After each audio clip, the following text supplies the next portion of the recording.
नमस्कार,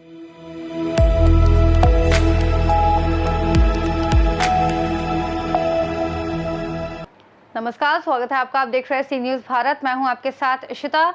Ahmedabad cyber crime branch ने एक बड़े साइबर फ्रॉड रैकेट का पर्दाफाश करते हुए अंतर्राष्ट्रीय स्तर पर क्रिप्टो करेंसी के जरिए धोखाधड़ी करने वाले एक गिरोह के 6 आरोपियों को गिरफ्तार कर लिया है। इस गिरोह के खिलाफ कुल 404 शिकायतें दर्ज थी, जिनमें करीब 300 करोड़ रुपए की धोखाधड़ी और 16 करोड़ रुपए के लेन देन का मामला सामने आया है।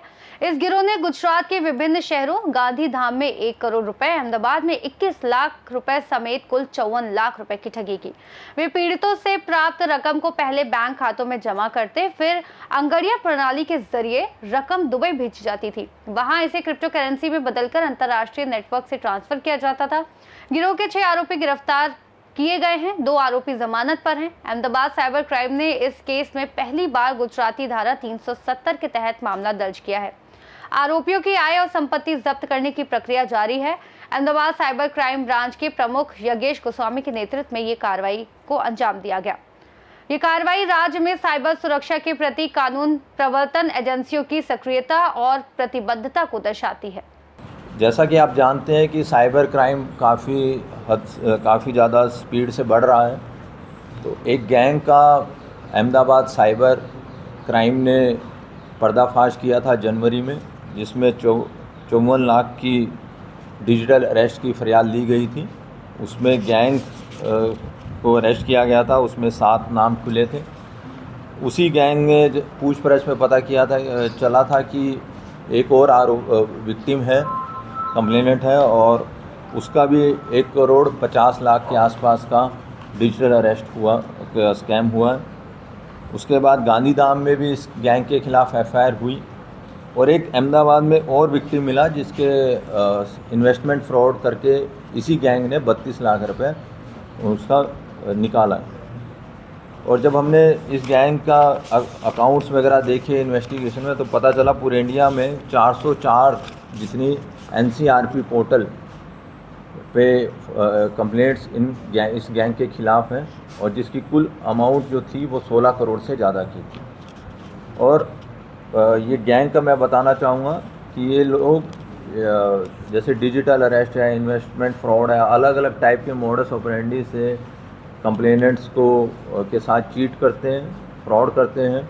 और ये पैसा जो विक्टिम का है वो फिर अपने जो मूल अकाउंट्स हैं, यानी कि डमी अकाउंट्स जो काफ़ी सारे रहते हैं, 100-150, उसमें पैसा ट्रांसफ़र करते थे। फिर सूरत में जो गैंग के मेंबर हैं वो वहाँ से कैश विड्रॉ करते थे, और कैश विड्रॉ करके ये आंगड़िया और 2 लोग हैं, ब्रिजलाल और नासिर, उनके थ्रू ये क्रिप्टो वॉलेट में पैसा कन्वर्ट करवाते थे। जो क्रिप्टो वॉलेट के एड्रेसेस हैं वो मिलन है, जो दुबई में बैठा चाइनीज़ गैंग के लिए काम कर रहा है, वो सब वॉलेट्स प्रोवाइड करता था। तो जैसा हमारे इन्वेस्टिगेशन में पता चला है, उसमें कुल 300 से करोड़ से ज़्यादा की ट्रांजैक्शंस इस गैंग में हुई, इनके वॉलेट्स में हुई है। सिर्फ ये तो एक मिलन हमें लगता है कि सिर्फ सूरत का मॉड्यूल ही हमने बस्ट किया है। ऐसे बहुत सारे मॉड्यूल्स को वो दुबई से बैठा चाइनीज़ गैंग के लिए क्रिप्टो में जो साइबर क्राइम विक्टिम्स का पैसा है उसको कन्वर्ट करके देश के बाहर भिजवा रहा है। इसमें गुत्सीटोक अहमदाबाद साइबर क्राइम ने पहली बार गुना दाखिल किया है। उसमें अभी तक 2 आरोपियों की कस्टडी सावन और गोविंद की अहमदाबाद साइबर क्राइम ने ली है। 2 जो हैं धवल और ब्रिजराज वो जुडिशल कस्टडी में हैं, उनकी भी जल्द ही कस्टडी साइबर क्राइम अहमदाबाद लेगी। और बाकी जो 2 हैं केवल और हसमुख, वो बेल पे हैं, पर जल्दी हम उनको भी इस गुनाह में अरेस्ट करेंगे।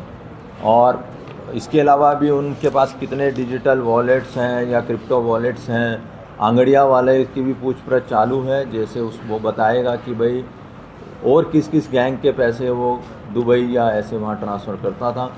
और मैं डीसीपी साइबर लवीना जी और एसीपी साइबर हार्दिक माकड़िया और उनकी टीम को बधाई देना चाहता हूँ, क्योंकि गुत्सीटोक पहली बार दाखिल हुआ है, और मुझे उम्मीद है कि इससे थोड़ा साइबर क्रिमिनल्स पे डर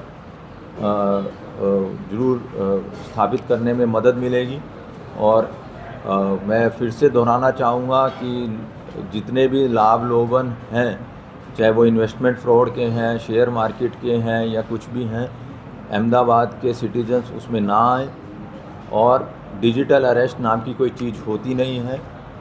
कोई भी एजेंसी ऐसे कोई भी डिजिटल अरेस्ट करती नहीं है। अगर आपको कोई ऐसा धमका रहा है वीडियो कॉल करके, वो चाहे वो पुलिस की वेशभूषा में हो, कस्टम की वेशभूषा में हो, एनआईए की वेशभूषा में हो, उनके फ्लैग्स हों, तो आप इमीडिएटली 1930 पे कॉल करें, क्योंकि ये देखा गया है कि सीनियर सिटीजन्स को ही वो लोग टारगेट करते हैं, उनको मेंटली टॉर्चर करते हैं और उसके बाद उनका पैसा वो साइबर क्रिमिनल्स अपने अकाउंट्स में ट्रांसफ़र करते हैं। तो ये बहुत तेज़ी से बढ़ता हुआ क्राइम है और मुझे उम्मीद है कि हम एक नई सीरीज़ भी शुरू कर रहे हैं। आपने अभी थोड़े दिनों में देखने को मिलेगा कि साइबर क्राइम को बचाने के लिए, सिटीजन्स को अवेयर करने के लिए एक बड़ी पहल शुरू कर रहे हैं और थोड़े समय में उसकी भी डिटेल्स आपके साथ में शेयर करूँगा। धन्यवाद। अहमदाबाद से सी न्यूज़ संवाददाता यज्ञेश गोस्वामी की रिपोर्ट। इस खास रिपोर्ट में फिलहाल इतना ही। देश और दुनिया की तमाम बड़ी जानकारियों के लिए बने रहिए सी न्यूज़ भारत के साथ।